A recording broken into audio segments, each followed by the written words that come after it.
Alô, amigos internautas, amigos membros do Grupo Gazeta. Aqui estamos nós, mais uma vez, com a nossa live. E mais uma vez eu tenho a oportunidade de abordar um tema que é cultura. Como eu gosto de falar sobre cultura. E a cultura de hoje é uma cultura muito ampla, porque ela também é mística.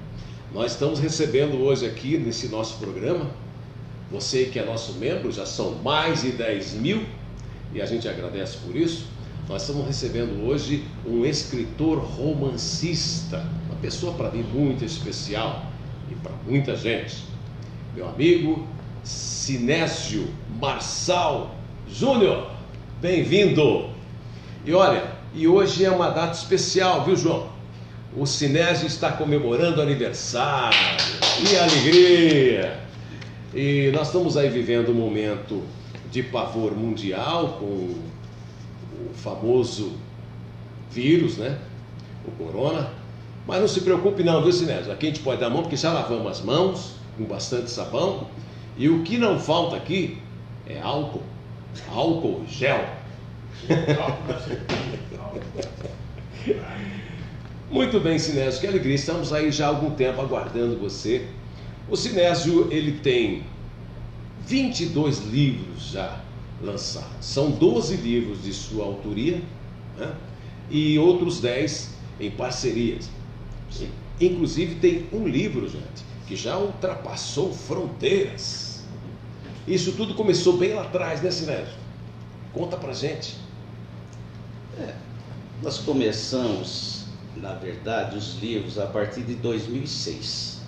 Mas eu já gostava de escrever porque na década de 60, o meu amigo, uma pessoa muito importante na minha vida, na época que eu fazia Teatro da Juventude Santarritense, o Antônio Francisco Júnior.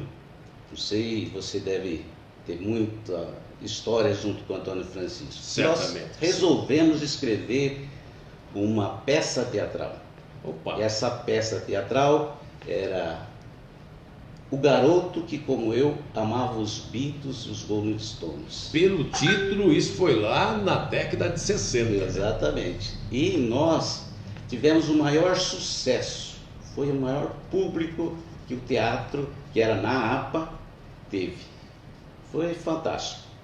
Muita gente chorando no dia, foi uma emoção muito grande para todos nós. Quem escreveu e também participava, né? Não tínhamos nada. Tinha lá uma parte de guerra, emprestamos os fuzis do tiro de guerra. Olha aí. E jogamos... Que responsabilidade do comandante. Então, e a fumaça, talco, jogava talco para cima para fazer a fumaça das explosões. Pois é, era mais ou menos cênico, viu, João? Tinha partes da encenação, mas você vê que o fuzil era de verdade, hein? Era, que legal. E foi um sucesso. Foi um sucesso. Lá no prédio da APA, que na verdade, o prédio da APA era um teatro, né? Sim.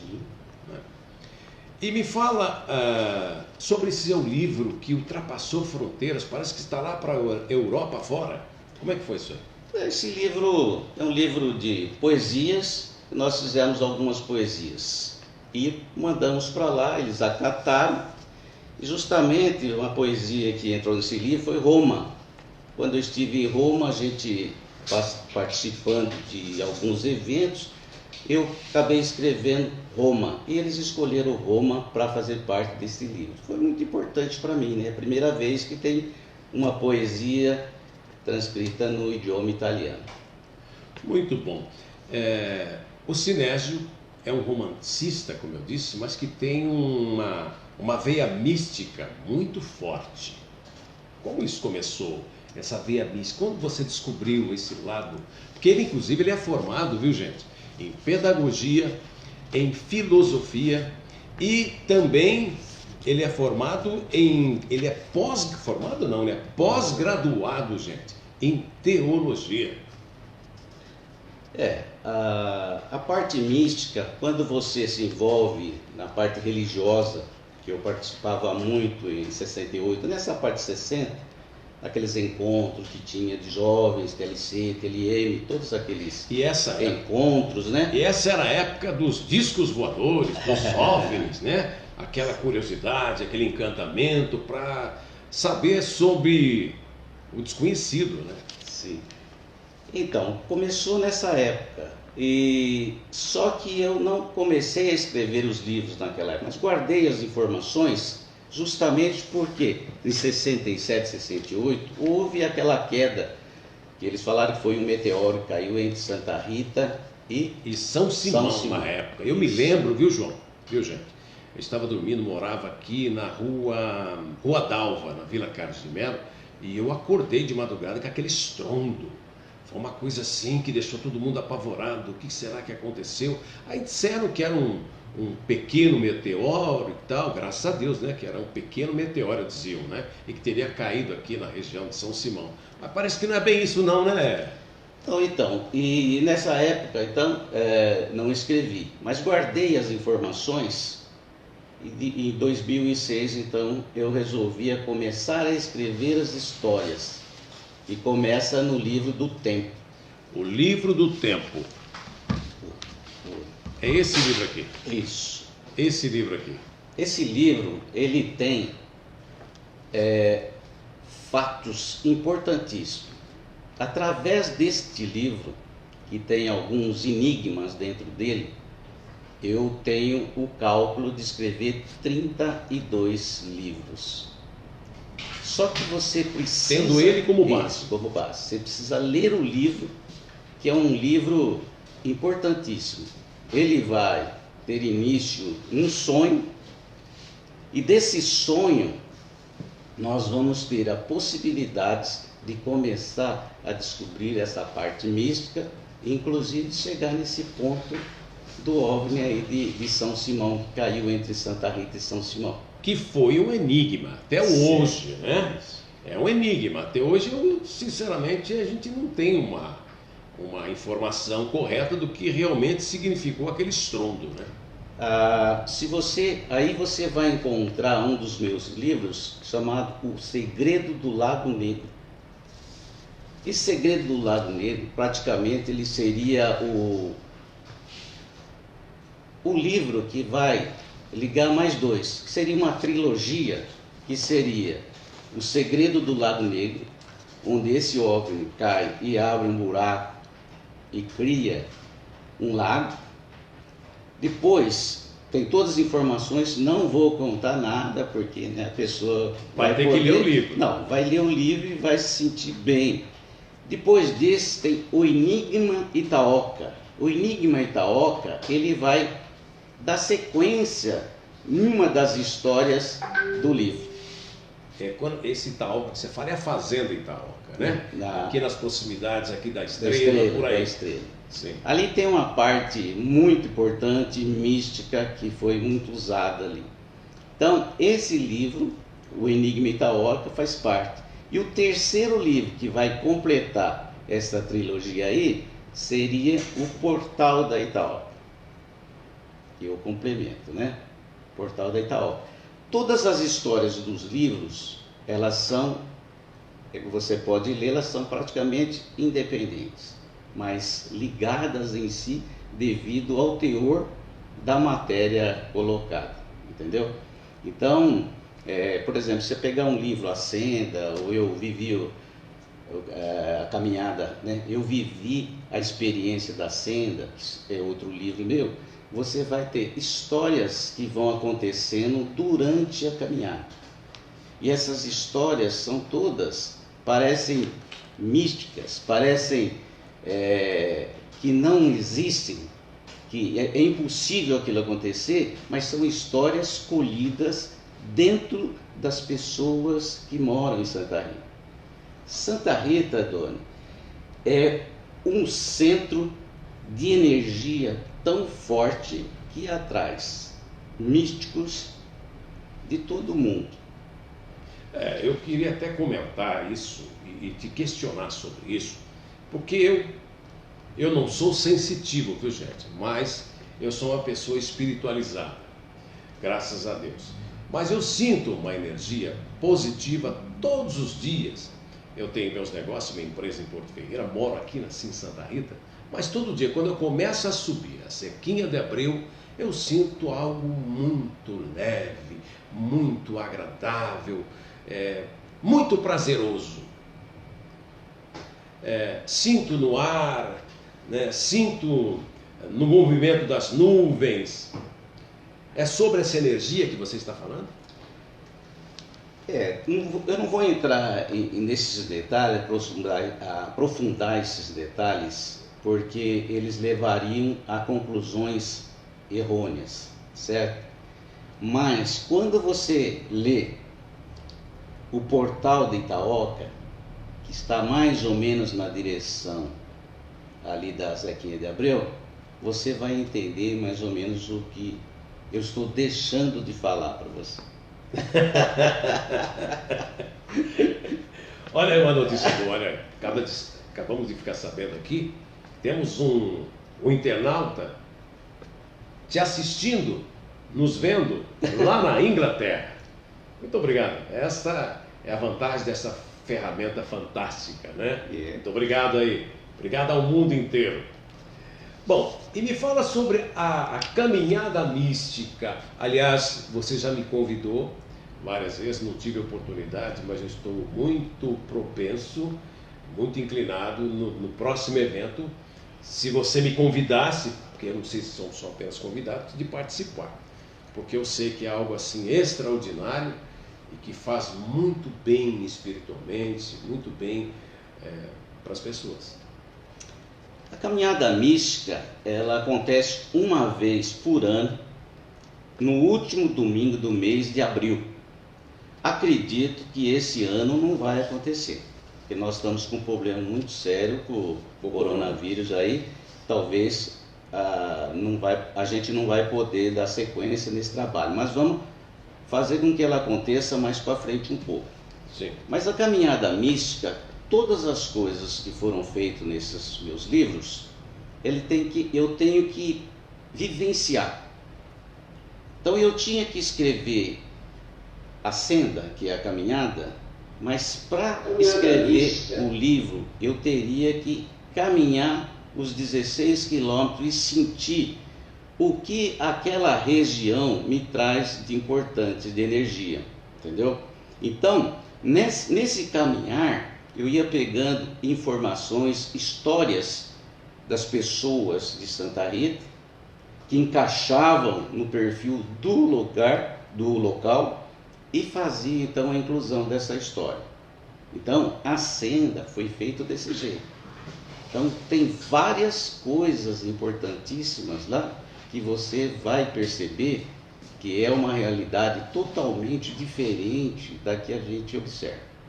Bom, essa caminhada mística, a gente sai sempre da frente da Pai e vai fazer aquele trajeto de terra até a Itatiaia. São Bento, Passa Quatro. A Itatiaia. Quando chegava na Itatiaia, nós tínhamos uma pessoa importantíssima, desde o início das caminhadas, Dona Isis Meireles. Dona Isis foi uma pessoa fantástica, porque ela abria as portas da casa, queria que a gente ia tomar um café lá, mas o importante daquilo ali, hoje é o Marquinhos, hoje é o Marquinhos. Mas, também é muito receptivo. Exatamente. Mas a Dona Isis era um ser diferenciado. Ele deu sequência no que a Dona Isis fazia. Isso é importante. Eles têm um jardim na frente da casa, que ele tem 4 pedras de mais ou menos 50 centímetros por 2 metros assim, de comprimento, que formam bancos no centro de um círculo de árvores. Certo? Esse círculo de árvores tem uma energia tão forte, mais as pedras. E quando chega lá, as pessoas têm que tirar o sapato e colocar o pé no chão, na terra. Então você vai ter alguns elementos lá, né? Você vai ter a terra, você vai ter o ar, você vai ter as pedras e você vai ter o ser vivo, que são as árvores que estão ali. Então aquilo traz uma energia importantíssimo. É ali que a gente faz então a reflexão da caminhada. Toda a caminhada eu não tenho nada preparado para falar.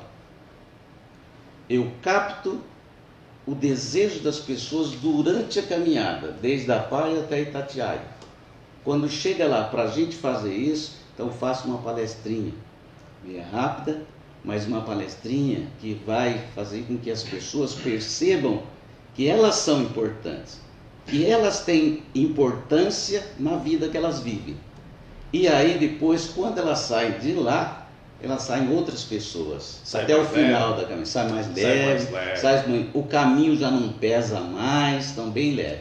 Então é isso, a caminhada, ela se resume nisso.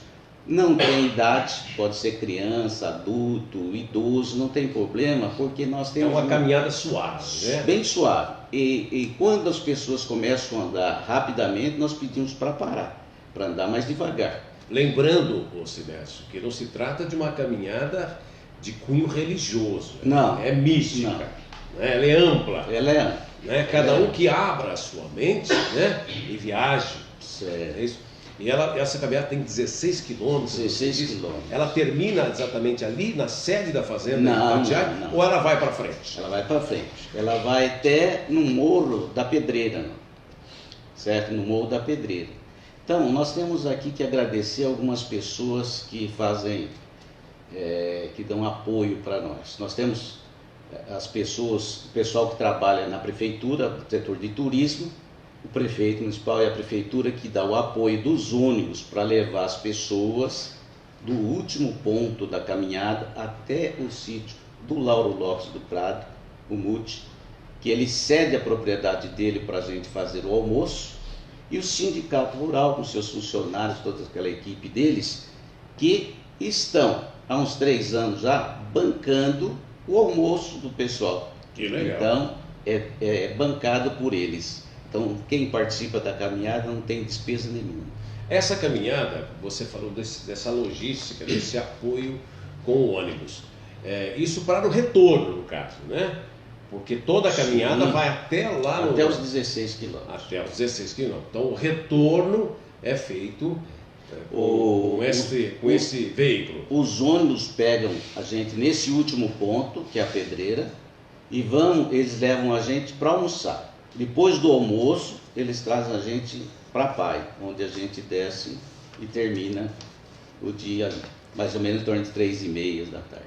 Bom, diz que cada livro, todos nós temos que, pelo menos na nossa vida, escrever pelo menos um livro ou plantar uma árvore. Bom, você já escreveu? Sozinho 12 e parceria com mais 10. Cada livro é como se fosse um filho. É interessante, Ele não é um filho, mas ele é uma extensão. Um filho é muito mais importante. Certamente. Não tem dúvida que é muito mais importante. Mas o livro, ele traz parte da sua inspiração. Então a inspiração você tem que ter ela para poder viver. E a vivência sua, ela é importante para que você não tenha problemas durante a sua caminhada de vida. Certo? Porque a vida é uma caminhada, né? Sim. Então, é muito interessante isso, né, João? Olha, se a gente fosse abrir aqui para as perguntas dos nossos internautas, nós ficaríamos aqui até meia-noite, viu, Sinésio? Porque o assunto realmente, ele aguça, né, a curiosidade. E falando em curiosidade, eu tenho uma curiosidade de você. Dizem que o Sinésio é pintor também, dos bons, e pinta sem pincel. Como isso é possível, Sinésio?